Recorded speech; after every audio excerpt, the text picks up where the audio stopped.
Hi dear friends, this is your Kiran. Welcome back to Kiran Fact Sports channel. Pro kabaddi season 11.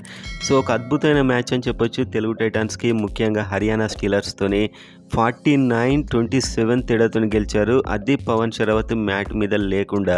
So ఒక super win అని చెప్పొచ్చు, నమ్మలేని విజయం ఇది. And ఇప్పుడు తెలుగు టైటాన్స్ అయితే సాలిడ్గా కనిపించింది ఇవాళ. ఈ విజయాన్ని ఎంజాయ్ చేసిన వారంతా గట్టిగా ఒకసారి లైక్ చేయండి వీడియోని. మ్యాక్సిమం లైక్స్ అయితే ఎక్స్పెక్ట్ చేస్తున్నా. అండ్ సబ్స్క్రైబ్ చేసుకోండి ఎర్లీ అప్డేట్ కబడ్డీ క్రికెట్ గురించి.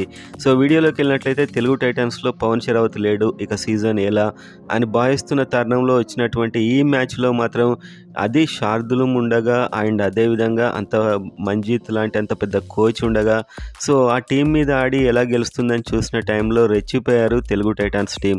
మెయిన్గా ఆశీష్ 11 పాయింట్స్ రైడింగ్లో, సాగర్ 5 పాయింట్స్, అజిత్ 2 పాయింట్స్, విజయ్ మాలిక్ ఒక సాలిడ్ లీడర్ అని చెప్పొచ్చు. విజయ్ మాలిక్ 8 పాయింట్స్ అండ్ శంకర్ గడాయ్ మెయిన్గా 5 పాయింట్స్. సో ఒక టీం ఎఫెక్టివ్ విజయం ఇది. టీమ్గా ఆడారు అండ్ కొత్త కోచ్ అయిన క్రిషన్ హుడా గారు అద్భుతమైన కోచ్ అని చెప్పొచ్చు. అండ్ ఆ కోచింగ్ ఎఫెక్ట్ ఏంటో మనకు కనిపించింది. సో మొత్తానికైతే నమ్మలేని నమ్మశక్యం కానీ విజయం 49-27.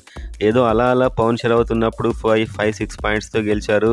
కానీ పవన్ షరావత్ లేనప్పుడు అంత స్ట్రాంగ్ టీం మీద 49-27తో గెలవడం, 22 పాయింట్స్ తేడాతో గెలవడం ఒక అద్భుతం అని చెప్పొచ్చు. సో సీజన్ మీద అయితే హోప్స్ రేకెత్తించారు. ఇంకా పవన్ షరావత్ వస్తే ఫైర్ డబుల్ అవుతుందని చెప్పుకోవచ్చు.